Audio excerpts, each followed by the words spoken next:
শুভ সকাল, শুভ জন্মাষ্টমী। তো গোপালের জন্মদিনে নানা রকম পর্ব শুরু হয়ে গেল। প্রথম পর্ব হলুদ মাখিয়ে স্নান করানো। এই যে আমি হলুদ মাখাচ্ছি। এবার আমি দেব শোভার হাতে। কারণ আমি যখন থাকি না, গোপালকে শোভায় সেবা করে। আমার থেকেও গোপালের সেবা করা শোভা মানে এত বেশি সেবা করে, বা ওর কাছে গোপাল থাকে, ভীষণ আনন্দ পায়।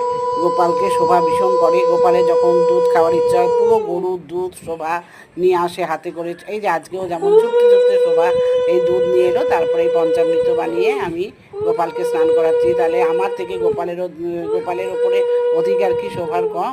সেই কারণে আমার ইচ্ছা ছিল আমি আজকে শোভাকে নিয়েই কিন্তু গোপালকে হলুদ মাখিয়ে স্নান করাবো এবং তারপরে পঞ্চামৃত দিয়ে স্নান করাবো।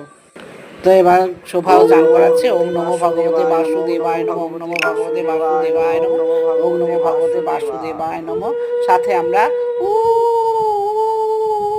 উলুও দিয়েছি, শঙ্খটাই বাজানো হয়নি। দুজন কি করব, এবার আমরা ভালো গঙ্গা জল এবং তুলসী পাতা দিয়ে গোপালকে স্নান করাচ্ছি। এবার আমি স্নান করাচ্ছি প্রথমে, তারপরে এবার সেই যে শোভা করাচ্ছে গঙ্গা জল দিয়ে স্নান। এবার স্নান টান করানোর পর এবার আমি গোপালকে একটু মুছে দেবো ভালো করে। এখন গামছা দিয়ে মুছে দিলাম। পায়ের তোড়া পড়ছে গোপাল, মানে আমার হাজবেন্ড তাকে সুন্দর করে দুটো পায়ের তোড়া পরিয়ে দিল। এখনো সেই জন্য ও জামা কাপড় পরেনি, আগে পায়ের তোড়াগুলো পরে নিল।